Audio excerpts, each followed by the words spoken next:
The issue of violation of human rights of migrant workers has been raised by Honorable Kazibwe Bashir Mbaziira before the August House. A 23-year-old young lady, Madam Speaker, she came to my house. She was limping, she was beaten, she was bruised, and in total pain. She told me she had just left Saudi Arabia two days back. Her story is that can bring tears to everyone.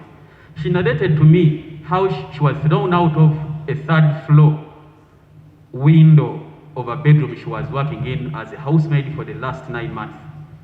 Navide's story is just one amongst the thousands of Ugandans that are suffering from those outside countries, where we have embassies, we have consulars, we have all those people that are supposed to be taking care of them. The issue at the moment, Madam Speaker, right now, parents are sending back students to school to study, to earn good jobs. Once the good jobs don't come their way, they think they can get jobs outside, which never happens as well.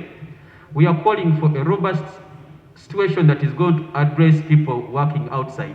The Ministry of Labor, the Ministry of Foreign Affairs, the embassies in these countries where our girls are suffering.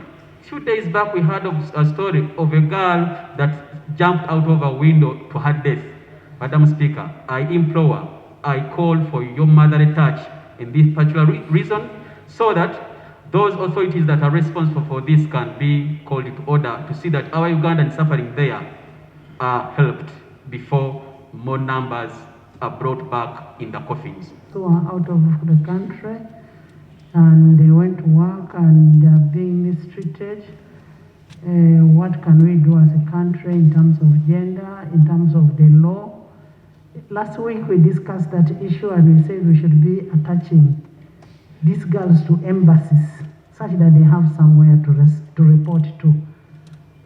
According to the Prime Minister of Uganda, Right Honorable Robina Nabanja, government is soon implementing and considering all possible measures to curb these acts.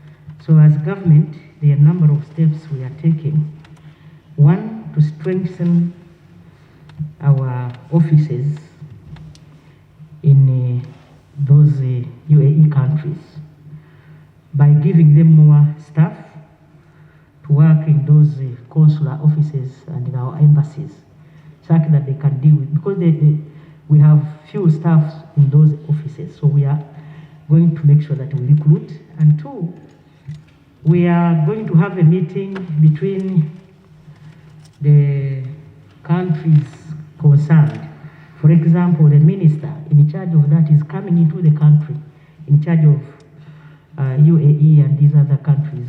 They are coming here. We are going to have a meeting. Secondly, we have had a number of meetings with the companies that export labor, and we have put in place a number of measures